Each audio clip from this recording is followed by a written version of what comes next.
Money laundering కేసులో అనిల్ అంబానీకి ED shock.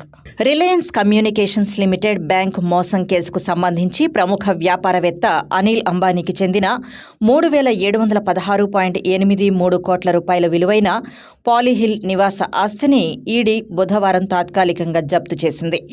17 అంతస్తులతో 66 మీటర్ల ఎత్తు ఉన్న ఈ విలాసవంతమైన ఇల్లు విలువ 3,716 కోట్ల రూపాయలు ఉంటుందని అంచనా.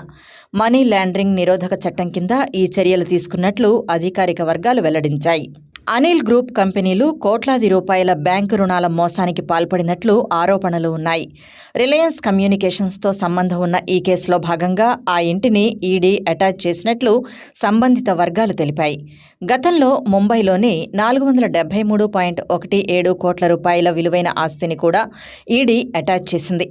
ఈ కేసులో ఈడీ అటాచ్ చేసిన ఆస్తుల విలువ 15,700 కోట్ల రూపాయలకు చేరింది.